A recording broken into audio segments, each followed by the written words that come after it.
السلام عليكم ورحمة الله وبركاته. أهلا بكم معانا يا أبطال على قناتنا وقناتكم أبطال وبطولات. إن شاء الله لو حضرتك مش مشترك معانا أو أول مرة تزورنا اشترك معانا وفعل زر الجرس هتلاقي كل جديد. إحنا قناة رياضية لطيفة بسيطة محترمة، بنتكلم عن الكورة، بنتكلم عن الرياضة، خاصة النادي الأهلي وبقية الأندية. الأهلي يحصل على مركز أول الدوري العام بتصدر الدوري بعد تعادل امبارح مع الجونة، وأول أفريقيا في التصنيف العام. والخبر الجديد والهام هتلاقي عندكم صورة هتنزل دلوقتي، الأهلي ثالث العالم في تصنيف شهر نوفمبر السنة دي. الأهلي في تصنيف الشهر بعد مرور السنة كاملة الأهلي ياخد تصنيف عام ثالث العالم. ثالث العالم. ثالث العالم دي معناها كبير أوي. أنت سبقت برشلونة والبايرن ومانشستر يونايتد ونابولي والميلان والإنتر، فتح العالم كلهم انت سبقتهم، مفيش قبل غير الريال والسيتي طبعا، عشان دول لا غبار عليهم. السيتي واكل انجلترا كلها واوروبا بقاله مثلا سنتين او اكتر، والريال مدريد طبعا باسمه وتاريخه. الفرقتين دول هم اول وثاني العالم. اول وثاني العالم. مين متصدر؟ الريال والسيتي، والسيتي والريال دول اوائل العالم. الاهلي المصري بطل افريقيا وبطل مصر يتصدر ثالث عالم. عشان بس في ناس تيجي تقول لك ايه الاهلي ابن كاف المدلل، يقول لك الاهلي اللي التحكيم بينجحه في الدوري عشان كده بياخد 40 بطوله و40 دوري و40 مش عارف ايه.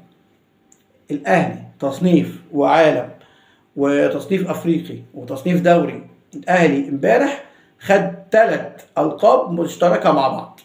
اول امبارح خد متصدر الدوري لما تعادل مع الجونه. الاهلي في التصنيف الشهر الافريقي خد الاول، تصنيف العالمي خد ثالث عالم. الاهلي بيعمل عظمه في كل حته. خليك معانا وتعرف كل جديد ان شاء الله. امبارح كان يعني ماتش سيء جدا من الاهلي ضد الجونه، والاهلي عمل يعني اللحظه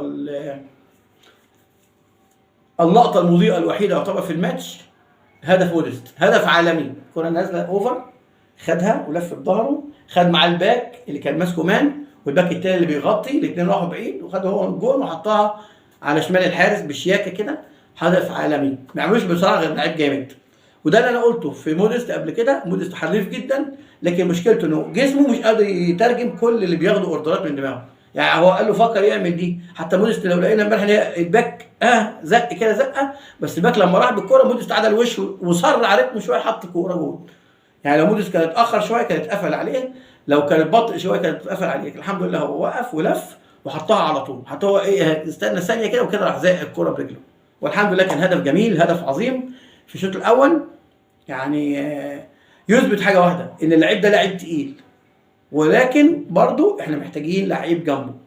هي هادت كده 4-5 ماتشات في الدوري ولسه ماتش، يعني كده كهربا عنده ماتش واحد ايقاف لسه موجود عليه في الدوري. ان شاء الله بعد الماتش السادس ده الاهلي يلعبه، وطبعا في البلديه ومؤجل كده كده. الاهلي لسه هيلعب الافريقي، الماتش الافريقي ويطلع كاس عالم، وبعد كده يرجع يكمل الدوري ان شاء الله. الاهلي ان شاء الله لما يرجع هيلعب ماتش، وبعد كده يرجع كهربا للاشتراك في خط الهجوم زي ما كان، لان هو دلوقتي بيلعب ما بين طاهر وتاو ومودست.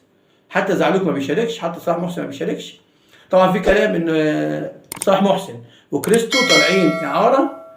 فيوتشر بعت لهم طلب اعاره رسمي. طبعا انت حضرتك لو رجعت الفيديوهات اللي نزلت امبارح واول هتعرف الموضوع دوت. صلاح محسن احتمال كبير هو وكريستو كولر موافق على طلعهم اعاره، وان شاء الله الاهلي بيفكر يجيب لعيب محلي احمد امين اوفا ان شاء الله، احتمال كبير يجي الايام الجايه. وفي خبر مهم جدا، الاهلي هيتعاقد مع فتوح في يناير عن طريق الزمالك. خبر اعتبروه حصري ان شاء الله على قناتنا. الاهلي مش هيفوز فتوح في الفتره الحاليه خالص، حتى لو لعيب فاسخ عقده، حتى لو لعيب لسه عنده ايقاف، حتى لو لعيب عنده تجميد، حتى لو لعيب عمل رفع عليهم قضيه ووقف لهم القيد تاني.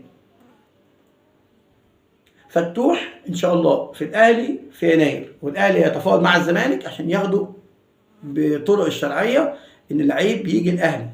الاهلي مش هيروح ياخده من يعني بالبلدي كده سكك شمال او غلط او كده، لا الاهلي هيفاوضه عن طريق الزمالك، وهياخده من الزمالك، هيشتري 6 شهور الاخيره منه زي ما عمل مع عمر كمال عبد الواحد.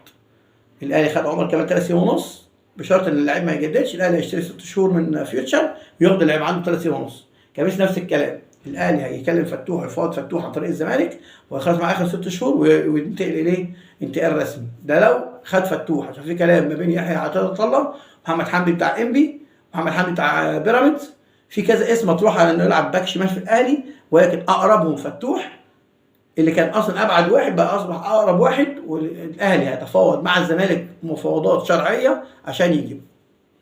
الاهلي خليك معانا، كنا بنتكلم في اهم موضوعين النهارده. هدف موديست وتعادل الاهلي في مباراه سيئه، لكن موديست الخطوه الوحيده المتقدمه في المباراه هدف موديست ان اثبت لنا اللاعب ده لسه عنده محتوى عايز يقدمه، لعيب كبير عنده كوره. والحاجه الثانيه، الاهلي في التصنيف العالمي شهر نوفمبر نزل امبارح، الاهلي ثالث عالم. خليكم معانا واعرفوا كل جديد على قناتنا وقناتكم ابطال وبطولات. تابعونا تلاقوا كل جديد. سلام عليكم.